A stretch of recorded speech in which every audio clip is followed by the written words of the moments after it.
Welcome to Nithya's channel. இன்னைக்கு நம்ம tea கடை கஜ்ரா எப்படி ஈஸியாக செய்யலான்றதை பார்க்கலாம். வாங்க இப்போ எப்படி செய்யலான்னு பார்க்கலாம். இதற்கு தேவையான பொருட்கள்: 1 கப் மைதா, அரை கப் சர்க்கரை, வாசனைக்காக ஏலக்காய், 2 ஸ்பூன் ரவை, 2 ஸ்பூன் அரிசி மாவு, 1 முட்டை. சர்க்கரையை பொடி பண்ணிக்கலாம். கூடவே ஏலக்காவும் பொடி ஆகிடும். சர்க்கரை பொடி ஆயிடுச்சு. இப்போ இதில் ஒரு முட்டையை ஆட் பண்ணி கிரைண்ட் பண்ண போகிறோம். இப்போ சர்க்கரை, ஏலக்காய், முட்டை கிரைண்ட் பண்ணியாச்சு. இப்போ ஒரு பவுல் எடுத்துக்கோங்க. பவுலில் மைதா மாவு 1 கப் போட்டாச்சு. 2 ஸ்பூன் ரவை போட்டுக்கலாம். 2 ஸ்பூன் மைதா இதோட ஆட் பண்ணிக்கலாம். 1 பிஞ்ச் பேக்கிங் சோடா, கொஞ்சம் ஸ்வீட் தெரியறதுக்காக கொஞ்சமாக உப்பு ஆட் பண்ணிக்கலாம். ட்ரை மிக்சர் எல்லாத்தையும் நல்லா மிக்ஸ் பண்ணிக்கோங்க.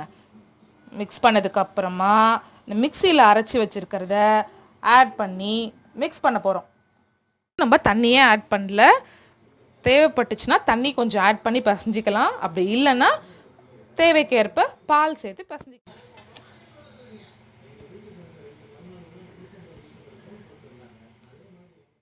வாசனைக்காக 2 ஸ்பூன் நெய் ஆட் பண்ணிக்கிறோம். இப்போ மாவு பிசைஞ்சாச்சு. 15 மினிட்ஸ் மூடி வச்சிடலாம். கொஞ்சம் நேரம் கழித்து எண்ணெயில் போட்டு பொரிச்சு எடுக்கலாம். 15 மினிட்ஸ் ஆயிடுச்சுங்க. இப்போ கரெக்டான பதத்தில் இருக்குது. கையில் ஒட்டாமல் இருக்கிறதுக்கு கொஞ்சம் எண்ணெய் தடவிக்கோங்க. தடவிட்டு ஒரு ரவுண்டாக ஒரு பால் மாதிரி பண்ணுங்கள். இந்த சைஸ்க்கு பண்ணுங்கள். பெரிய சைஸ்க்கு பண்ணிங்கன்னா அப்புறம் உள்ளெல்லாம் வேகாத போயிடும். இந்த சைஸ்க்கு பண்ணுங்கள். எண்ணெய் காய வச்சுருக்கோம். ரொம்ப ஹை ஃப்ளேமில் வைக்கக்கூடாது. ரொம்ப மிதமான சூட்டில் தான் இருக்கணும். அதிகமாக வச்சிங்கன்னா தீஞ்சு போயிடும். அப்புறம் உள்ளே வேகாத போயிடும். இப்போ கத்தி எடுத்து இந்த இதில் சும்மா இப்படி ஒரு கீரல், இப்படி ஒரு கீரல் போட்டுட்டு எண்ணெயில் போட்டுடணும். சின்ன சின்ன பபிள்ஸாக வருது பாருங்கள். அப்போ தான் நல்லா வெந்து உப்பி வரும். மீடியம் ஃப்ளேமில் வச்சு பொரிச்சு எடுக்கணும்.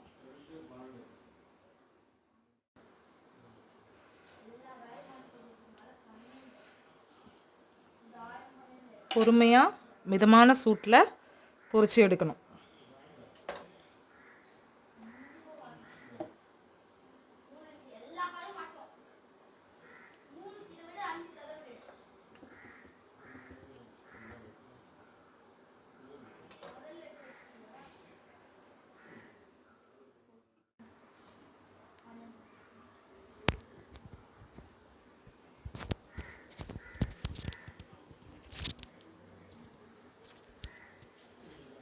ஸ்லோவாக வச்சு கொஞ்சம் கொஞ்சமாக திருப்பி விடுங்க.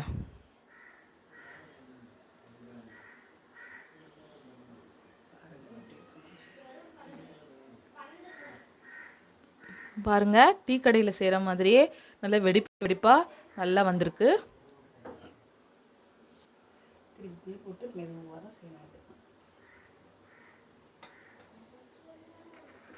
என்ன நீ ஃபுல் கீழே வச்சுட்டியா? காஞ்சி வச்சுன்னா சுடு பண்ண வச்சேன்.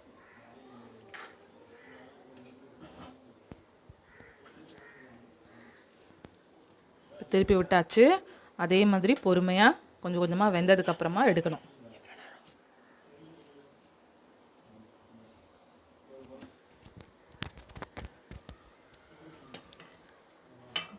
பாருங்கள், செவந்துருச்சு. வெடிச்சு நல்லா இருக்குது பார்க்குறதுக்கு. இன்னும் கொஞ்சம் நேரம் வெயிட் பண்ணி எடுத்துடலாம். நல்லா வெந்துருச்சு, ரெடி ஆயிடுச்சு. பொறுமையாக ஆயிலை ட்ரைன் பண்ணிவிட்டு எடுத்து பிளேட்டில் வைக்கலாம்.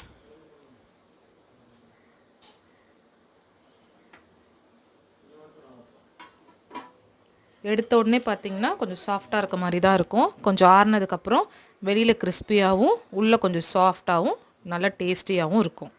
சுவையான டீ கடை கஜுடா ரெடி.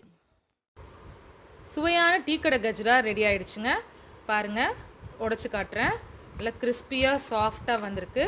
இது குழந்தைங்கள்லேருந்து பெரியவங்க வரைக்கும் விரும்பி சாப்பிடுவாங்க. இந்த வீடியோ உங்களுக்கு பிடிச்சிருந்தா லைக் பண்ணுங்கள், ஷேர் பண்ணுங்கள், கமெண்ட் பண்ணுங்கள், சப்ஸ்கிரைப் பண்ணுங்கள். கூடவே அந்த பெல் ஐக்கானையும் கிளிக் பண்ணுங்கள்.